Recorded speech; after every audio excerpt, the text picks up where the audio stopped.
आकाशात झेपावणाऱ्या गरुडाला तू जखडून का ठेवलंय? अरे कशाला बांधून ठेवलंय त्या साखळ दंडाने?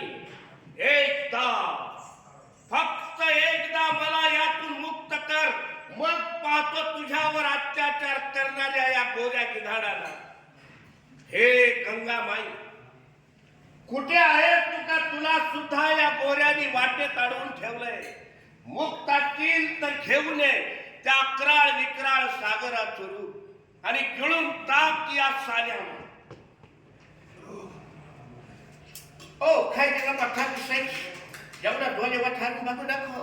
अरे काय मिळवणार आहे तू भारत माझा? अरे तुझ्या सगळ्या 40 करोड बहिणीला मी गुलाम करून ठेवलाय. अरे मी भारतीय नारीचे देवाऱ्यातील देवी समजून पूजा करतोय.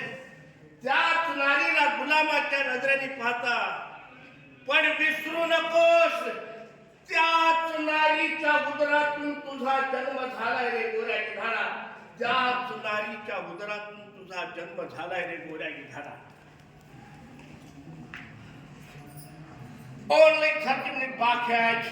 काय मागायचं ते माग, भीक माग, मला जेवून खाते द्या दोन्ही हाताने. चलन. अरे आम्ही भारतीय भीक मागत नसतो, भीक देत असतो.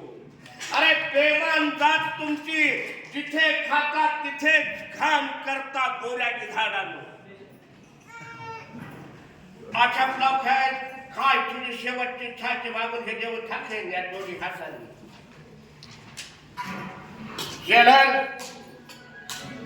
चलन, माझी शेवटची इच्छा घेणार. माझ्या या तिरंगी झेंड्याला शेवटचा प्रणाम करू दे जनर. माझ्या या तिरंगी झेंड्याला शेवटचा प्रणाम करू दे जनर. शाळा तुम्ही इंडियन भारत माता तिरंगा झेंडा. अरे काय ठेवलाय रे या गजभर कपड्यात? जनर, हा गजभर कपडा नाही जनर. हा जो केसरी रंग दिसतोय ना, तेव्हा भारतीयांच्या वीरतेचं प्रतीक आहे जनर. हा जो पांढरा रंग दिसतोय ना, तेव्हा भारतीयांच्या शांतीचं प्रतीक आहे जनर.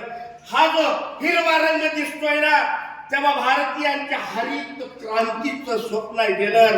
हा जो चक्र आहे ना, तेव्हा भारतीयांच्या वीरतेचं प्रतीक आहे जनर. गजभर कपडा नव्हे, गजभर कपडा.